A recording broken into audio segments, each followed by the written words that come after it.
S S S ಗುರುಗಳೇ, ಇದು ರಾಮ ಮಂದಿರದ ಮೇಲೆ ಕೇಸರಿ ಧ್ವಜ ಹಾರಿದೆ, ಧರ್ಮಧ್ವಜ ಹಾರಿದೆ.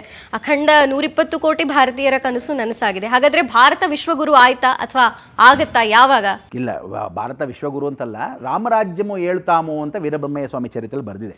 ರಾಮರಾಜ್ಯಂ ಔತುಂದಿ ಅಂದ ತಕ್ಷಣ ಎಲ್ಲರೂ ರಾಮ ಆಗ್ಬಿಡ್ಬೇಕು ಅಂತಲ್ಲ. ಎಷ್ಟೋ ಜನಕ್ಕೆ ರಾಮನ್ನು ಫಾಲೋ ಮಾಡೋಕ್ಕೆ ಕಷ್ಟ. ಎಷ್ಟೋ ಜನ ರಾಮನ ದೇವರೇ ಅಂತ ನಂಬಿರಲ್ಲ.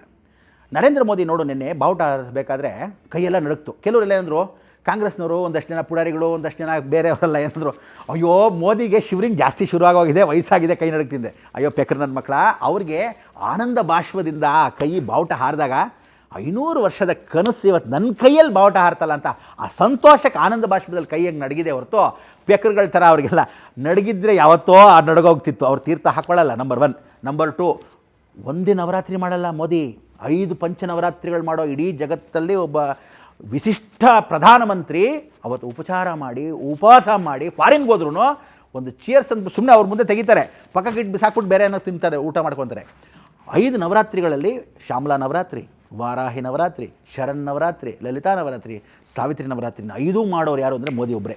ಅವ್ರಿಗೆ ಅಷ್ಟು ಚೆನ್ನಾಗಿ ಲಲಿತಾ ಸಹಸ್ರನಾಮ ಹೇಳೋದ್ರಿಂದ, ಆ ವಾಗ್ದೇವಿ ಸಿದ್ಧಿ ಇರೋದ್ರಿಂದ, ನರನಾಡಿಗಳಲ್ಲಿ ಅವಳು ಓಡಾಡೋದ್ರಿಂದ, ಈಗ ರೋಮದಲ್ಲಿ ಆಂಜನೇಯನಿಗೆ ವಿಶೇಷವಾಗಿರ್ತಕ್ಕಂಥ ಧ್ವಜದಲ್ಲಿ ರಾಮ ಇದ್ದಾನೆ ಅಂದಲ್ಲ, ಹಾಗೆ ಮೋದಿಗೆ ಅಷ್ಟೇ ಇದ್ದಾರೆ. ಆ ರಾಮರಾಜ್ಯಕ್ಕೆ ವಿಶೇಷವಾಗಿರ್ತಕ್ಕಂಥ ಸಂದರ್ಭ ಏನು